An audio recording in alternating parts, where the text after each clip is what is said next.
In this video, I'm going to be looking at what I feel are the 3 most important DSLR photography tips for beginners.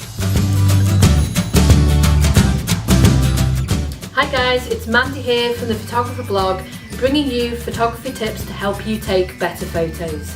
Today, as I've said, we're going to be talking about what I feel are the 3 most important DSLR photography tips for beginners. And everything that I mention in this video, I'm going to link below in the show notes any resources that I talk about. So let's get into the tips.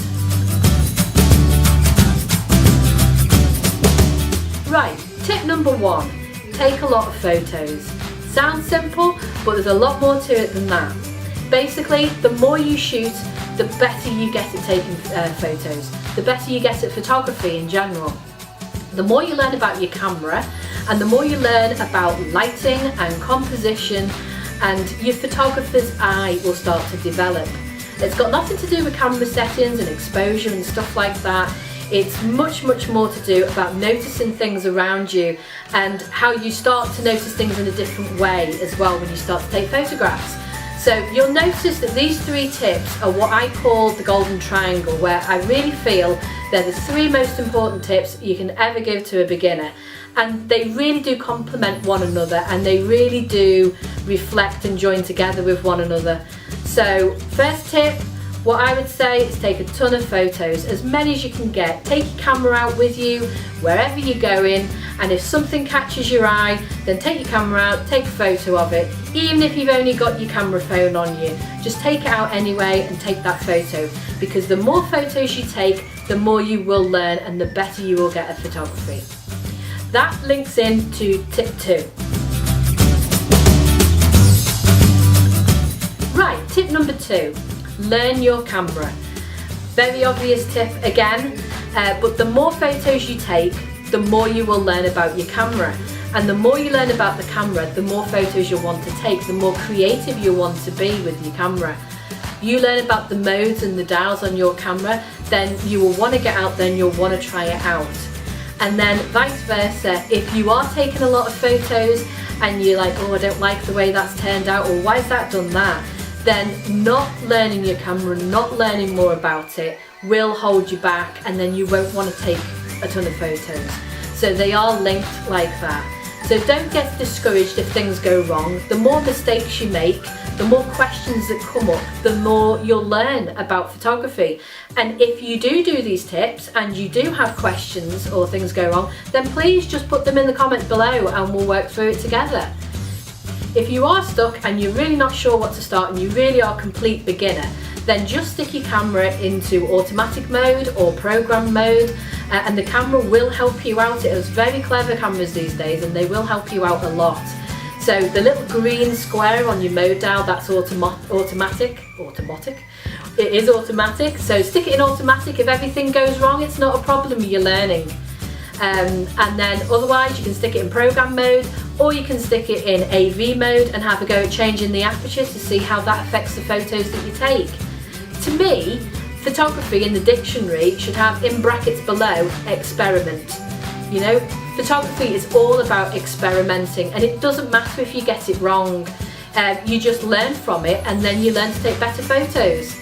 So, moving on to tip 3. Tip 3, last and final tip, inspiration.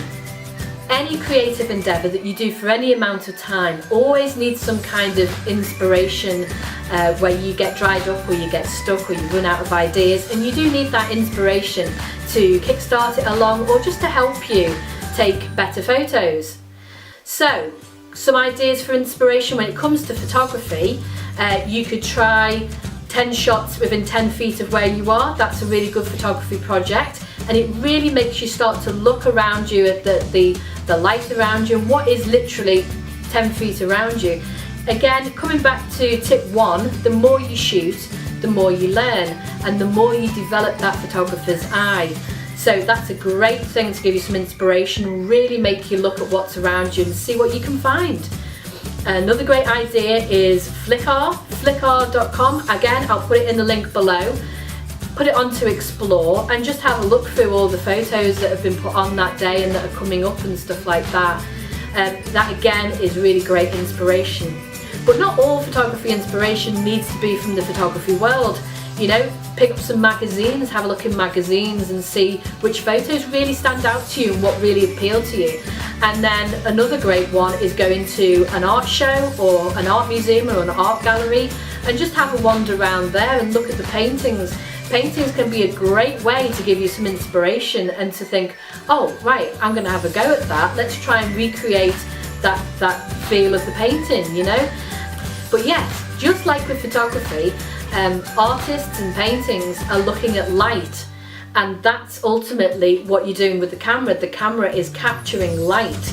When you're learning the camera, like I said in tip 2, you're learning how the camera captures the light, and then you're using that information to take the exposure and the image that you're wanting to take.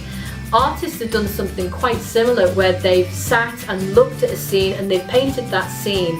They've looked where the light's coming in and they've done it like that. So art galleries are a great place to go and get some really good photography inspiration from. So that's my 3, what I feel are the 3 most important DSLR photography tips for beginners. I hope you found it helpful. If you've got any questions, again, please put them in the comments below and I'll answer those. If you've liked this video and you found it helpful, then please give it a thumbs up. And then if you haven't subscribed already, then please consider subscribing so you don't miss anything else. Thanks very much for watching, and I will see you in the next video. Bye!